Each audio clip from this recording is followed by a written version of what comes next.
Hola, buenas tardes compañeros. Aquí estamos otra vez tratando de hacer una cápsula que les ayude a avanzar en esto que ya se está acabando y para que puedan mejorar sus calificaciones. Vamos a ver. Lo que teníamos pendiente era seguir con lo de las gráficas. Preparé sobre lo mismo que estábamos trabajando, ¿se acuerdan en la cápsula pasada?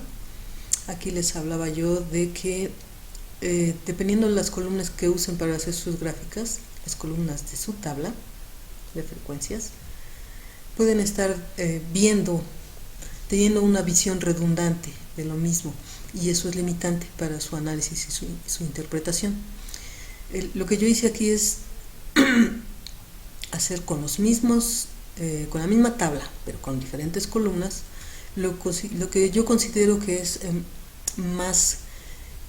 que más les ayuda a explorar sus datos y que incluso les sirve mucho para exponerlos. Si ustedes estuvieran dando una conferencia, este tipo de gráfica le permite al observador identificar más fácilmente lo que ustedes le señalen. Entonces, a mí me gusta mucho trabajar desde luego, poner alguna gráfica de las frecuencias absolutas, que son estas, nuestras barras. Si se fijan aquí, se marcó. Estos son nuestros intervalos, estas son las frecuencias. Luego una ojiva, que es esto. Aquí están los intervalos y aquí están las distribuciones acumuladas. Aquí podemos identificar más cosas. Y siempre apoyados, a mí me gustan los pies, donde podemos ver cada parte, cada porción de porcentajes. Ahora, hay otra cosa que yo quería mencionar antes de ir con esto. Algunos compañeros se han equivocado a la hora de graficar en una cuestión muy básica. Si ustedes marcan, por ejemplo así, que sería lo típico, y luego le dicen que inserte una gráfica, lo más seguro es que les coloque las dos columnas que pusieron como columnas, como barras, en su gráfica. Y entonces lo que están haciendo es colocar como dos series lo que en realidad debe estar repartido entre este eje y entre este eje. Es decir, la cuestión aquí es ¿qué es lo que va en el eje X? Es este. ¿Y qué es lo que va en el eje Y?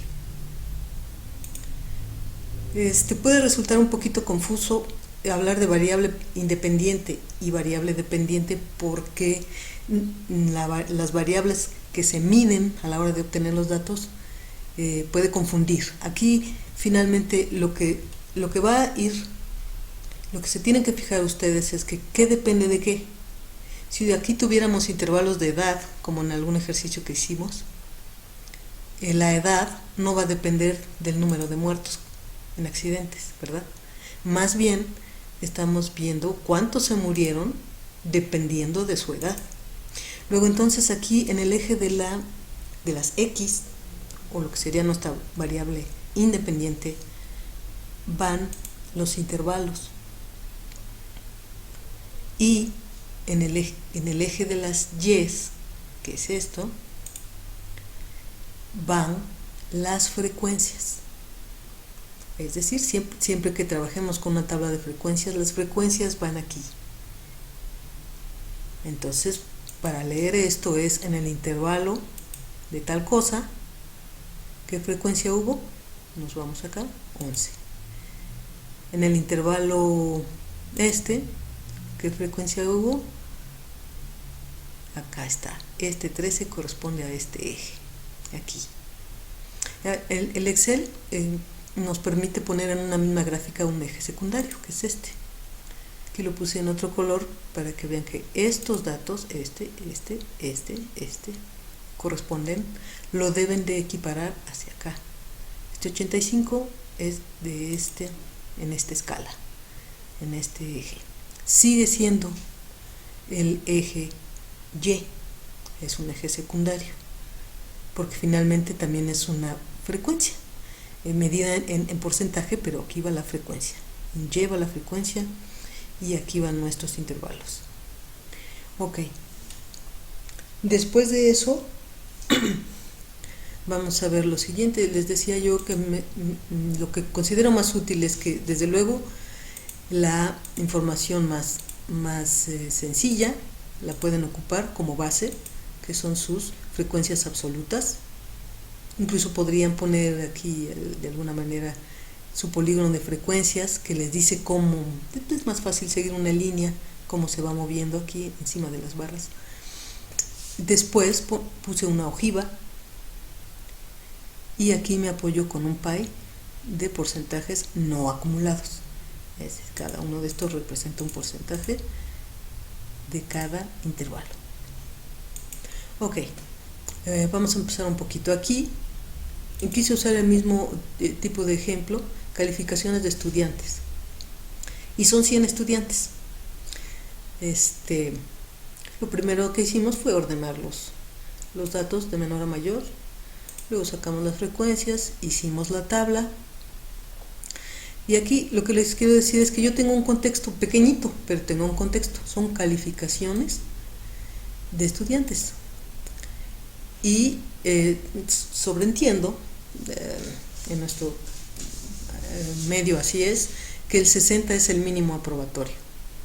Ok, yo con esa idea, con ese antecedente, con esa información previa, puedo decidir, bueno, a mí me conviene que entre mis intervalos puedan partirse entre los que no aprobaron y los que sí aprobaron. Es decir, aquí tengo hasta acá los que sí aprobaron. Mi 60 está partiendo aquí como un límite de intervalo hacia atrás y hacia adelante. Les menciono esto porque, bueno, siempre es útil seguir el librito y calcular sus intervalos de acuerdo a las fórmulas, está bien.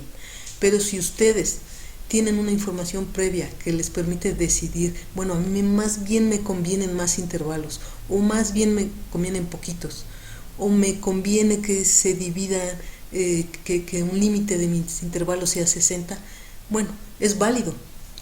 Ustedes tienen un conocimiento previo de sus datos o de dónde vinieron los datos. Ok, otra cosa que les quiero comentar aquí, aunque no hay mucho problema porque son datos que no tienen decimales, hay una notación muy útil, que es la de los, ¿cómo se llaman esto? Pues en intervalos abiertos o cerrados. Cuando un intervalo tiene, como en este caso, paréntesis, es un intervalo abierto. Cuando tienen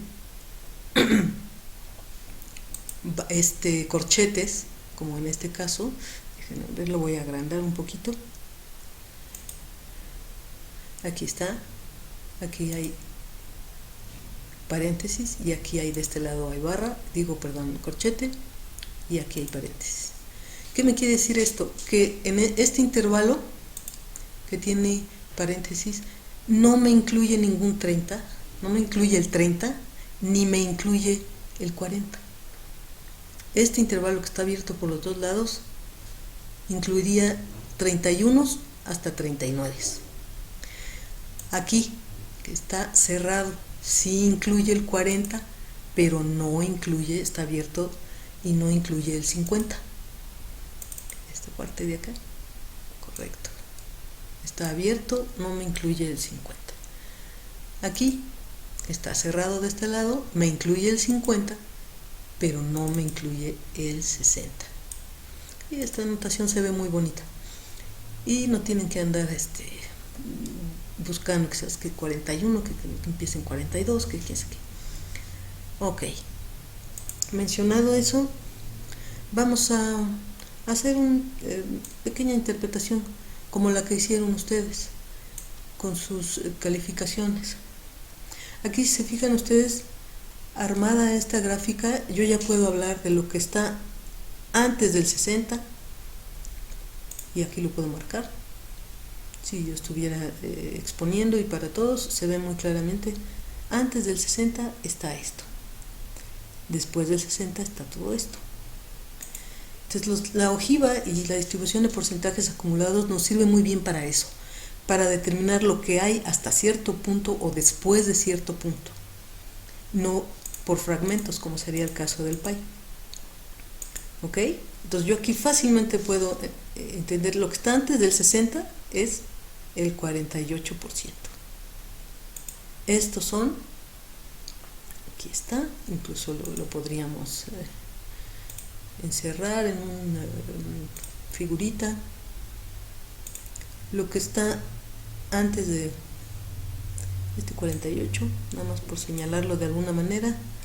Vamos a quitarle el relleno. Sin relleno, nada más para señalarlo. Reprobaron el 48%.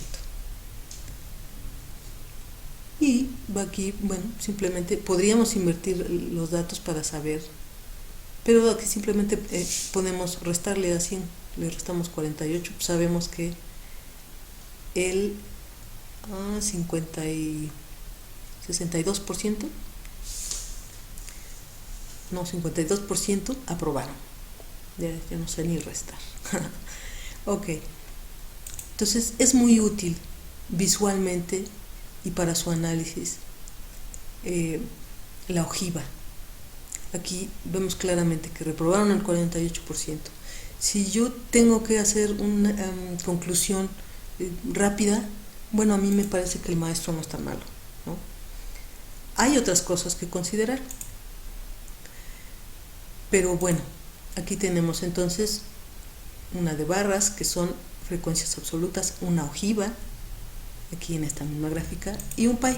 Aquí me puedo apoyar visualmente para explicar en mi texto y refiriéndome a mi gráfica cómo se distribuyeron los reprobados y cómo se distribuyeron los aprobados. Esto me puede ser útil para dar una explicación al interior de cada uno de estos dos grandes grupos, los que reprobaron y los que no. Ahora, otra cosa que pueden utilizar a la hora de revisar sus gráficas es cómo se comportan las barras, la frecuencia absoluta. El hecho de que una distribución de frecuencias absolutas tenga diferentes modas, por ejemplo, aquí hay un dato que se repite mucho, que otro, que tenga esta sinuosidad que sube y que baja varias veces, lo que denota generalmente es una heterogeneidad de mis datos, es variabilidad en mi variable, por decirlo así. Y esto les puede ser útil también. Si yo tuviera aquí más intervalos y veo que se mueve mucho hacia arriba y hacia abajo y parece que brinca y no se agrupan en un solo lado los datos, es un grupo de alumnos seguramente muy heterogéneo, con hábitos de aprendizaje o con maneras de aprender muy diferentes. Es una cosa que yo me podría imaginar a partir de esa heterogeneidad que yo veo en la distribución de frecuencias. Ahora, aquí vamos a terminar. Hablando un poquito más de esto, busqué aquí algunas distribuciones. Recuerdan ustedes que en su unidad 1, creo, o la 2, se les habla un poquito de las formas de los gráficos. No sé, creo que no profundiza mucho su texto sobre lo que es una curva normal, pero mencionemos rápidamente. Una curva normal lo que nos dice es que la mayor cantidad de datos se están acumulando en una misma zona, en una zona central. ¿Ok? Y que hacia los extremos del recorrido de mi variable va disminuyendo. Esto se ve también en el hecho de que en una distribución normal la media, la mediana tienden a coincidir en el centro, ¿no? Ahora, ¿qué pasa si yo veo una distribución muy diferente? Aquí, si se fijan, hay un montón de datos cargados hacia un lado y otro tantito cargado hacia otro lado. Esta distribución no es normal. ¿Y qué quiere decir eso? Finalmente quiere decir, si yo tengo un comportamiento de datos como este, no me puedo guiar como dato básico de la media. La media no me representa mucho lo que está pasando con este grupo de datos. Si tuviéramos los datos y medimos la media aquí, ¿dónde caería? Probablemente por acá, ¿no? En esta zona. Entonces la media me está representando hacia acá un poco, pero no me dice nada de esta parte. A diferencia de una distribución como esta, la media, pues la media me dice todo, pues, casi todos los datos están aquí en torno de la media. La media estaría aquí. La mediana, inclusive, en una distribución normal unitaria, está aquí. La media, la mediana y la moda. Entonces, es importante. Otra cosa que pueden ver en el comportamiento de sus barras o su línea, por aquí encontré una, por ejemplo, ¿se fijan ustedes aquí? ¿Hay normalidad? Sí. Pero hay un recorrido bastante amplio. Esta es una distribución normal no recuerdo el nombre técnico, pero la pancita, digamos, es baja, está aplanadita. Pero ¿qué tal la otra que estábamos viendo? O por ejemplo, esta tiene un recorrido aparentemente más breve y está más picudita. ¿Ok? Eso también nos puede hablar de cómo se están comportando los datos. ¿Tienen un recorrido muy grande? Seguramente entonces son datos también que pueden cambiar mucho, aunque se tiendan a agrupar en medio, como en este caso. O si es muy picudita, no, pues todos están re cerquita de la media y pocos están hacia los extremos. Ok, desde luego hay otras, aquí no sé si podríamos encontrar otro tipo de, creo que esas son las que yo les quería mostrar. Entonces, desde la forma que visualmente ustedes detectan, desde que ustedes organizan en su gráfica, ustedes están conociendo sus datos y ciertamente con todo este análisis les pueden sacar toda la información posible. Ok, esta es la que estábamos viendo, esta es la que les comenté al principio en la otra cápsula, y por aquí creo que tenía esto. Con esto también les quería ejemplificar que hay este sube y baja en estas barras que me indican una heterogeneidad en mis individuos con respecto a la variable. Este era de nuestro ejercicio, que pues sí, hay estudiantes bastante malitos aquí, hay pocos que son pues entre regulares y malos, y también hay bastantes que tuvieron muy buena calificación. Entonces es un comportamiento heterogéneo. Entonces todos estos detalles ustedes los deben de ver. Debe llegar un momento en que ustedes están conociendo perfectamente sus datos y con el contexto deben de tener tela de dónde cortar para concluir, para analizar, para interpretar. Ok, creo que hasta aquí es lo que les quería comentar. Desde luego aquí todo esto se debe complementar con sus medidas de tendencia central, que podrían colocar aquí, sus medidas de dispersión, y todo eso hace un conjunto de elementos que les permite a ustedes conocer y sacar provecho de la información de los datos. Ok, compañeros, hasta aquí vamos a dejar y ya les mandé la evidencia de la unidad 3. No se me asusten, es básicamente lo mismo que hemos estado haciendo. No tienen que hacer un gran trabajo de investigación y vaya, no sean rolleros, los que les quiero decir. Sean concretos, remítanse a los datos, usen su sentido común y siempre regresen a consultar sus bases. ¿Ok? Entonces, ánimo, ya vamos terminando. Y échenle ganitas. Saludos.